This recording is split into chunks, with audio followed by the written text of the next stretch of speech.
썼더라. 아멘. 유대인들에게 성전은 자신들의 죄가 용서받는 장소이며 하나님 앞에 예배하며 하나님을 만나는 장소입니다. 유대인들에게는 믿음의 중심이 되는 곳이며 그들의 정체성 그 자체라고 할 수 있습니다. 하나님은 솔로몬을 통해 첫 번째 성전을 짓게 하십니다. 우리가 이것을 솔로몬 성전이라고 합니다. 하지만 남유다의 죄로 말미암아 바벨론에 의해 성전은 무너지게 됩니다. 유대인들이 포로로 끌려가고 예레미야의 예언대로 70년 후에 유대인들이 다시 이스라엘로 돌아올 수 있었습니다. 고레스라는 인물이 포로들에게 자신들의 나라로 돌아가서 자신들이 믿던 신을 섬길 수 있도록 명령하였습니다. 우리가 이것을 고레스 칙령이라고 하지요. 기적 같은 일이었습니다. 그래서 유대인들은 수르바벨이라는 인물을 중심으로 1차 귀환이 있게 됩니다. 그리고 백성들이 예루살렘으로 돌아가서 성전을 건축하게 되는데 이것을 두 번째 성전인 수르바벨 성전이라고 합니다. 수르바벨 성전이 계속해서 이어졌고 예수님이 탄생하시기 16년 전에 헤롯 왕이 유대인들의 마음을 얻고자 이 수르바벨 성전을 아주 크게 재건축하게 됩니다. 예수님 시대에 있었던 성전은 헤롯 왕이 지은 성전이었고 시간이 흘러서 유대인들이 로마의 반란을 일으켰을 때 로마가 진압하면서 성전은 다 무너지고 성벽만이 일부 남아 있습니다.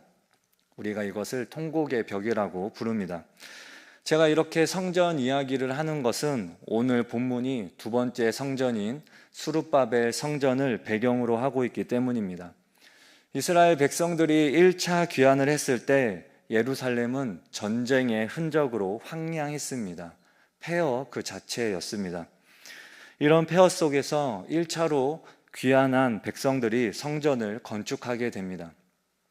중간에 방해가 있어서 16년가량 성전 공사가 중단되기도 했지만 선지자 학개 스가랴의 도움으로 결국에 성전을 완성하게 됩니다. 기쁨으로 성전 봉헌식을 하고 유월절 절기를 지키는 내용이 에스라 6장의 내용입니다. 그리고 우리가 오늘 읽은 본문 7장 1절에 보면 이렇게 시작합니다. 2일 후에 라는 말로 시작하고 있습니다. 이 말은 6장에서 진행된 성전 봉헌식 그리고 유월절 절기를 지킨 후에라는 말입니다. 그리고 이때를 바사왕 아닥사스다가 왕위에 있을 때라고 말하고 있습니다. 좀 더 구체적으로 보면 7장 7절에 보면 바사왕 아닥사스다 왕 제7년에 라고 기록되어져 있습니다. 아닥사스다 왕이 재위한 지 7년이 되는 해입니다. 그의 통치 기간에서 7년이 되는 해를 계산해 보면 주전 458년이 됩니다. 이때 주전 458년에 에스라가 예루살렘으로 오게 됩니다. 에스라 6장에서 성전 공사가 완공되고 유월절을 지켰다는 내용을 말했습니다. 이때를 기준으로 삼는다면 에스라는 성전 공사가 완공되고 유월절을 지킨 다음에 57년 후에 예루살렘에 온 것입니다. 7장 1절에 2일 후에 라는 표현이 성전 공사가 끝나고 바로 에스라가 온 것 같지만 에스라 6장과 7장 사이에는 57년이라는 간격이 존재하고 있습니다. 지금 제가 이 57년 설명하려고 지금 굉장히 장황하게 이야기를 했습니다. 이 57년이라는 기간 동안 이스라엘 백성들이 하나님을 잘 섬기고 믿었으면 좋았겠지만 그렇지 못했습니다. 이 기간에 예루살렘에 정착한 이스라엘 백성들은 정치적으로, 경제적으로 아주 힘든 시기를 보내고 있었습니다.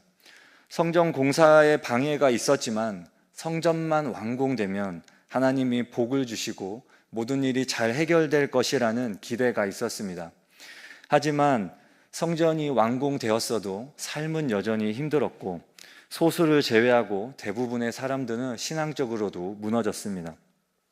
때가 되면 성전에서 제사를 드렸지만 하나님과의 관계는 흔들리고 있었습니다. 또한 주변 나라들의 위협과 이스라엘 공동체 안에서도 분열이 일어나고 있었습니다. 서로를 이용하고 배신하는 시대였습니다. 그야말로 이스라엘 공동체는 위기 가운데 있었습니다. 이런 시대적 배경 속에서 하나님은 이스라엘 백성들을, 이스라엘 공동체를 회복시키기 위해서 에스라라는 인물을 준비시키셨습니다. 에스라는 하나님이 도우신다라는 뜻을 가지고 있습니다. 에스라는 종교적으로, 사회적으로 표류하고 있는 이스라엘 공동체에 보낸 하나님의 도움이었습니다. 에스라가 어떤 인물인지 성경이 설명하고 있습니다. 우리가 읽은 본문의 1절에서 5절부터 보면 족보가 나오고 있습니다. 이 족보 5절의 맨 마지막에 보면 대제사장 아론에게서 이 족보가 끝납니다. 이것은 에스라가 대제사장 아론의 후손이다라는 것을 말합니다. 이것은 에스라가 대제사장 직분을 감당할 자격이 있는 자라는 것을 강조하기 위한 것입니다. 또 에스라는 모세의 율법에 익숙한 학자이고 왕에게 구하는 것은 다 받는 자라고 설명하고 있습니다. 에스라는 학자이면서 성경에 관해 아주 잘 아는 그런 사람이었습니다. 하나님은 에스라를 통해서 이스라엘 공동체를 회복시키기 원하셨습니다.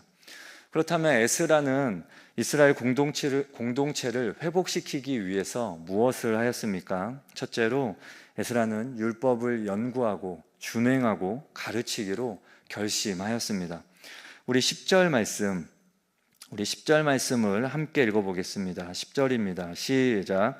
에스라가 여호와의 율법을 연구하여 준행하며 율례와 규례를 이스라엘에게 가르치기로 결심하였었더라. 본문은 에스라의 열정과 헌신을 강조하고 있습니다. 에스라는 먼저 율법을 연구하였습니다. 하나님의 말씀은 한 번, 두 번 읽는다고 저절로 깨달아지는 것이 아닙니다. 연구와 묵상을 통해 하나님의 깊은 진리를 깨닫게 됩니다. 세상에는 깊은 연구와 묵상을 통해 얻을 수 있는 고귀한 진리들이 있습니다. 바로 성경이 그렇습니다. 성경을 한 번, 두 번 읽어서 그 진리를 다 깨달았다면 우리는 더 이상 성경을 읽을 필요가 없을 것입니다. 하지만 성경은 읽을 때마다 우리에게 또 다른 진리와 감동을 줍니다. 성경은 단순히 정보 전달을 목적으로 하지 않기 때문입니다. 에스라는 이 고귀한 연구를 게을리하지 않겠다고 결심합니다. 둘째로 에스라는 자신이 연구한 말씀을 준행하겠다고 합니다. 에스라는 단지 아는 것에서 끝나지 않고 삶 가운데 실천하겠다는 의지를 보여줍니다. 말하는 것과 삶이 다를 때 그 사람의 영향력과 신뢰도는 떨어지게 되어 있습니다. 그는 삶으로 실천하는 것이 얼마나 영향력 있는 것인지 잘 알고 있는 사람입니다. 그래서 그는 말씀을 준행하겠다고 합니다. 말씀을 삶으로 살아내는 것은 참으로 어려운 일입니다. 하지만 그는 살겠다는 의지를 보여줍니다. 세상과 타협하지 않겠다는 것입니다. 이스라엘 백성들은 타협하였습니다. 에스라 뒤쪽에 보면 이방 여자와 결혼하는 내용들이 나옵니다. 이것은 우상 숭배를 했다는 것입니다. 에스라는 이렇게 타협하지 않겠다고 결정하였습니다. 셋째는 가르치는 것입니다. 많은 사람이 몰라서 못하는 경우가 있습니다. 그들은 가르침이 필요합니다. 그저 단순한 가르침은 한 귀로 듣고 한 귀로 흘리게 되어 있습니다. 하지만 말씀을 깊이 연구하고 삶으로 실천하는 사람의 가르침은 가슴속에 새겨질 것입니다. 에스라는 율법을 연구하고 준행하며 가르치기로 결심하였습니다. 결심이라는 단어는 존재 전부라는 개념을 가지고 있습니다. 그러니까 에스라는 자신의 존재 전부를 이 사역에 투신한 것입니다. 자신의 존재 전부를 걸어야 할 만큼 이 사역은 가볍지 않으며 막중한 사명이었습니다. 하나님의 사람들은 자신에게 맡겨진 사명을 감당할 때 자신의 존재 전부를 드려야 합니다. 성경의 위대한 지도자들이 그랬고 예수님 또한 자신의 존재 전부를 드렸습니다. 뒤로 한 발 물러나거나 도망갈 길을 준비해 놓는다면 하나님의 사명을 감당하기 어려울 것입니다. 그렇다면 왜 에스라가 자신의 좋은 전제를 걸어서 말씀을 연구하고 준행하고 가르치기로 결심한 것입니까? 이것이 영적으로 무너져 있는 이스라엘 공동체가 다시 회복할 수 있는 길이기 때문입니다. 죽어있는 영혼을 다시 일으켜 세울 수 있는 것이 말씀입니다. 사람을 회복시키는 것, 공동체를 회복시키는 것은 말씀을 통해 가능합니다. 이 말씀은 먼저 말씀을 맡은 사역자들에게 해당되는 말씀입니다.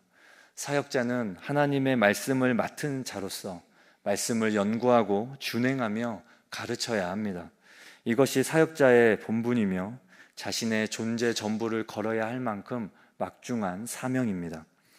사역자와 함께 교사들은 말씀을 연구하고 준행하며 자신에게 맡겨진 학생들을 위해 가르쳐야 합니다. 이것이 교사에게 주어진 본분입니다. 자신의 존재 전부를 걸어야 할 만큼 중요한 사명입니다. 그리고 부모님들 또한 말씀을 연구하고 준행하여서 자신의 자녀들을 가르쳐야 합니다. 이것이 부모 자신이 존재 전부를 걸어야 할 만큼 막중한 사명입니다. 자녀들이 부모의 말을 잘 듣지 않습니다. 자녀가 부모의 말을 잘 듣는 것이 오히려 이상하게 여겨지는 시대입니다. 그렇다고 내 자녀를 다른 사람 손에 맡기겠습니까? 물론 좋은 스승을 만나서, 좋은 공동체를 만나서 내 자녀가 변화되는 경우들도 있습니다. 하지만 그런 경우는 많지가 않습니다. 좋은 스승을 만나기 어렵고 좋은 공동체를 만나기 어렵습니다. 가장 좋은 스승은 부모가 되어야 합니다. 가장 좋은 공동체는 가정이 되어야 합니다. 그러기 위해 부모가 자녀를 교육해야 합니다. 잠언 22장 6절에 마땅히 행할 길을 아이에게 가르치라. 그리하면 늙어도 그것을 떠나지 아니하리라 말씀합니다. 마땅히 행할 길을 가르쳐야 합니다. 부모가 말씀을 연구하고 준행하며 가르치는 일에 소홀하다면 아이들도 신앙으로 성장하기가 힘들 것입니다. 교회가 신앙 교육을 담당하지만 1차적으로 가정에서 이루어져야 합니다. 저번 주 오영교 목사님이 일주일 동안 1시간 예배를 통해 신앙 교육을 하는 것은 너무나 어려운 일이라고 말씀해 주셨습니다. 우리의 자녀들은 일주일 대부분의 시간을 세상 속에서 보내고 있습니다. 그런데 일주일에 1시간으로 기독교 정체성과 가치관을 심어주는 것은 참으로 어려운 일입니다. 그렇기 때문에 가정에서 신앙교육을 하는 것은 참 중요한 일입니다. 초등부 사역을 하다 보면 믿는 집 아이들과 믿지 않는 집 아이들이 다르다는 것을 보게 됩니다. 편견의 시선이 아니라 아이들을 대해보면 아이들이 신앙적으로 반응하는 것이 다릅니다. 요즘 참 바쁜 세상입니다. 일도 해야 되고 틈나는 대로 자녀들 뒷바라지도 해야 합니다. 좋은 학원에도 보내야 하고 우리 아이가 뒤처지지 않도록 신경도 많이 써야 합니다. 하지만 성도 여러분, 진짜 뒷바라지는 시간을 내어서 마땅히 행할 길을 아이에게 가르치는 것입니다. 하나님의 말씀이 마음에 심겨지도록 해야 합니다. 사역자들도 자녀 교육에 소홀한 경우들이 있습니다. 사역에 집중한다고 가정을 돌보지 못하는 것입니다. 저도 애를 키워보니까 이 육아라는 것이 참 어렵습니다.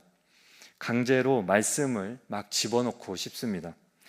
가볍게 교육을 하면 듣지를 않고 무섭게 교육을 하면 튕겨나가는 것 같습니다. 양육이 참 어렵습니다. 그렇기 때문에 우리의 존재 전부를 걸어서 해야 할 만큼 이 막중한 사명인 것입니다. 우리 모두가 이 마땅히 행할 길을 자녀에게 가르쳐야 합니다. 이렇게 율법을 연구하고 준행하고 가르치기로 결심하였을 때 공동체의 회복이 일어납니다. 주일학교의 회복이 일어나고 가정의 회복이 일어납니다. 이 중요한 사역에 우리의 전제를 드리는 저와 여러분 되시기 바랍니다. 둘째로 에스라는 이스라엘 공동체를 회복시키기 위해서 무엇을 하였습니까? 에스라는 여호와의 손을 의지하였습니다. 6절 말씀 우리 함께 읽어보도록 하겠습니다. 6절입니다. 시작. 이 에스라가 바벨론에서 올라왔으니 그는 이스라엘의 하나님 여호와께서 주신 모세의 율법에 익숙한 학자로서 그의 하나님 여호와의 도우심을 입음으로 왕에게 구하는 것은 다 받는 자이더니. 아멘. 여기 6절 하반절에 보면 그는 하나님 여호와의 도우심을 입음으로 라고 말하고 있습니다. 여호와의 도우심을 입었다라는 이 말씀을 문자적으로 보면 여호와의 손이 그와 함께하였다라고 번역할 수 있습니다. 여호와의 손이 에스라와 함께하였습니다. 에스라가 아닥사스다 왕에게 총애를 받은 것이 여호와의 도우심을 입었기 때문이다라고 말씀하고 있습니다. 아닥사스다 왕은 당시의 대제국인 페르시아의 왕이었습니다. 이런 대제국의 왕에게 총애를 받는 것이 쉬운 일이겠습니까? 이것이 하나님의 손이 나와 함께 했기 때문이라고 지금 고백합니다. 더 나아가서 7절과 8절은 에스라와 이스라엘 백성들이 2차 귀환을 설명하고 있는데 우리 9절 말씀을 읽어보겠습니다. 9절입니다. 시작. 첫째 달 초하루에 바벨론에서 길을 떠났고 하나님의 선한 손에 도우심을 입어 다섯째 달 초하루에 예루살렘에 이르니라. 아멘. 지금 9절 말씀에 보면 하나님의 선한 손에 도우심을 입었다라고 말씀하고 있습니다. 2차 귀환이 가능했던 것도 하나님의 선한 손에 도우심을 입었기 때문이다라고 말씀합니다. 6절과 9절에서 여호와의 손이 도우셨다라는 것이 반복해서 표현되고 있습니다. 에스라가 유능하고 높은 관직에 있었기 때문에 이 모든 일이 이루어진 것이 아니라 하나님의 전적인 은혜이며 도우심 때문이다라는 것을 강조하고 있는 것입니다. 여호와의 손은 하나님의 보호와 인도, 능력과 권능을 의미합니다. 열왕기상 18장에 보면 엘리야와 바알 선지자들이 대결을 하는 내용이 나옵니다. 그리고 엘리야가 아합에게 비가 올 것을 알려줍니다. 그리고 18장 46절에 보면 엘리야가 허리를 동이고 아합 앞에서 달려갈 때 여호와의 능력이 엘리야에게 임했다라고 되어 있습니다. 엘리야가 아합 앞에서 달려갈 때 여호와의 능력이 엘리야에게 임했다라고 말하는데 이 여호와의 능력이 엘리야에게 임했다라는 말씀을 직역하면 여호와의 손이 엘리야와 함께했다라고 번역할 수 있습니다. 여호와의 손이 엘리야와 함께하니까 엘리야가 마차보다 빠르게 달리며 하나님의 사역을 감당할 수 있었습니다. 에스겔 1장 3절 말씀 보면 갈대아 그발 강가에 있던 에스겔에게 하나님의 말씀이 임할 때 여호와의 권능이 내 위에 있으니라 이렇게 말씀하고 있습니다. 에스겔에게 하나님의 말씀이 임할 때 여호와의 권능이 내 위에 있었다라고 말씀하는데 이 여호와의 권능이 내 위에 있으니라 이 말씀을 직역하면 여호와의 손이 에스겔 위에 있었다라는 말씀입니다.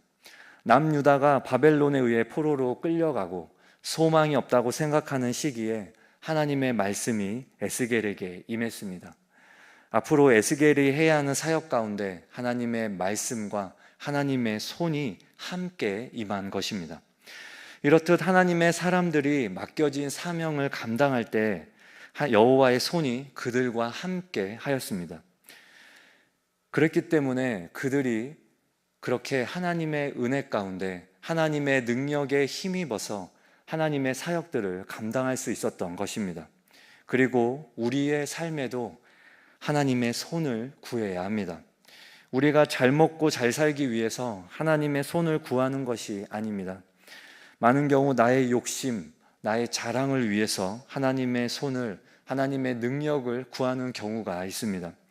하지만 우리는 하나님의 사역이 우리를 통해 성취되도록 하나님의 손을 구해야 합니다. 하나님이 맡겨주신 사역을 잘 감당할 수 있도록 하나님의 손을 구해야 합니다. 우리의 관심과 목표가 하나님 나라에 있을 때 하나님의 손은 우리에게 자연스럽게 임할 것입니다. 저는 기도할 때마다 하나님의 손을 구합니다. 예배 시작하기 전에도, 제가 오늘 말씀을 전하는데 말씀을 하기 전에도, 찬양 인도를 하기 전에도 늘 하나님의 손을 구합니다. 왜냐하면 하나님의 능력 없이 하나님이 맡겨주신 사역을 감당하기가 어렵기 때문입니다. 성도님들의 가정과 사업도 마찬가지입니다. 모든 일이 거룩한 주의 일이지요. 그러므로 자녀를 양육할 때도, 출근해서 일을 할 때도 거룩한 주의 일을 한다는 생각으로 하나님의 손을 구해야 합니다. 나에게 맡겨주신 일을 잘 감당할 수 있도록 하나님의 손을 구하며 우리를 통해 하나님의 나라가 확장되도록 힘써야 합니다. 제가 아까 첫 번째 대지 때 마땅히 행할 길을 아이에게 가르쳐야 한다라고 말했습니다. 자녀 양육이 참 어렵다는 것도 이야기했습니다. 하나님의 손을 구해야 합니다. 내 힘과 내 능력으로 아이를 양육하려고 하면 할수록 더 어렵다라는 것을 경험하게 됩니다. 하나님의 손이 임해야 내 자녀가 하나님의 자녀가 되고 기독교 가치관을 심어줄 수 있습니다. 이 땅을 살아갈 때 우리에게 반드시 하나님의 손이 필요합니다. 우리가 예수님을 믿는 사람으로서 이 땅을 살아갈 때 내 힘과 내 능력으로 살아갈 수 있지요.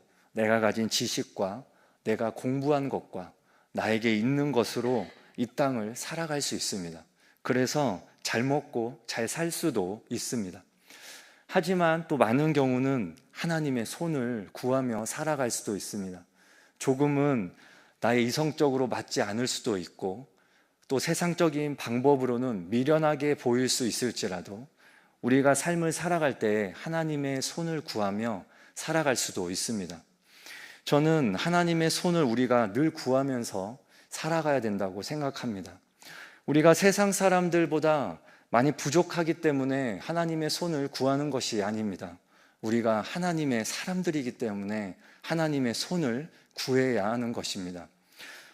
우리의 많은 시간을 우리가 교회에서 시간을 보냅니다. 제가 학생 때 이런 생각을 참 많이 했습니다. 예수전도단 간사를 하면서 학생들을 보는데 학생들이 참 바쁜 겁니다. 학교 생활도 해야 되고 또 예수전도단이라는 이 단체 안에서 또 여러 가지 훈련과 예배 모임들을 또 해야 되고 또 주일날 가서는 교회에서 봉사도 해야 합니다. 너무너무 바쁜 것입니다. 그런데 세상에 그 교회를 다니지 않는 학생들은 그 시간에 공부를 합니다. 자격증도 따고 자기에게 유리한 그런 모든 활동들을 하고 있습니다. 그런데 그 학생들과 저희 예수전도단에 있었던 그 학생들, 기독 학생들을 비교해 보면은 너무나 큰 차이가 있는 것입니다. 공부하는데 시간을 투자하는 것도 그렇게 스펙적인 부분에서도 많은 차이들이 있는 것입니다. 그러면서 제가 그런 생각이 들었습니다.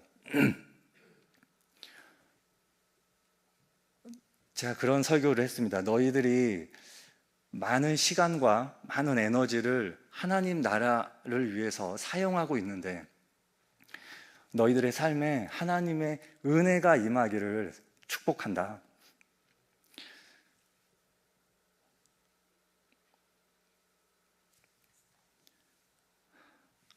죄송합니다. 예수님 믿는 그 학생들에게 하나님의 손이, 하나님의 능력이 임해야 된다라고 저는 그때 생각을 했습니다. 왜냐하면 그냥 이성적으로 생각하면은 세상에 있는 아이들에 뒤처질 수밖에 없습니다. 시간적으로 투자하는 그 양이 다르기 때문이죠. 그렇기 때문에 너희들은 하나님의 은혜를 경험해야 된다. 너희들의 삶 가운데 하나님이 길을 열어주시고 하나님이 역사하시는 것을 너희들은 경험해야 된다. 제가 그런 이야기를 많이 했습니다. 예수님 믿는 사람들의 삶에 하나님의 손이 임해야 합니다. 하나님의 능력이 임해야 합니다. 하나님이 열어주시는 그 길을 경험해야 합니다. 그것이 하나님의 손과 함께하며 예수님 믿는 사람의 또한 모습이라고 생각합니다. 매 순간마다 하나님의 손을 구하며 하나님의 나라를 확장해가는 저와 여러분 되시기 바랍니다. 에스라는 당시에 페르시아의 권력자로 있으면서 부귀영화를 누릴 수 있었습니다. 하지만 그는 자신의 부귀영화를 내려놓고 더 높은 차원의 가치를 찾아서 여행을 떠납니다. 그것은 아무것도 보장되지 않는 황량한 예루살렘으로 백성들을 이끌고 가는 것이었습니다. 예루살렘 공동체는 성전을 재건하고 유월절을 지내는 기쁨도 잠시였습니다. 현실적 어려움 앞에 하나님과의 관계는 깨어지고 형식적인 예배만이 남아 있었습니다. 또한 공동체 안에는 분열과 불신이 가득했습니다. 하나님은 이런 예루살렘 공동체에 에스라를 준비시키셨고 영적 지도자로 보내셨습니다. 그는 예루살렘 공동체가 회복되기 위해서 말씀을 연구하고 준행하고 가르치기로 결심하였습니다. 한 사람의 결심이 공동체의 변화를 가지고 옵니다. 그 근본에는 말씀이 있습니다. 또한 에스라는 하나님의 손을 의지하는 사람이었습니다.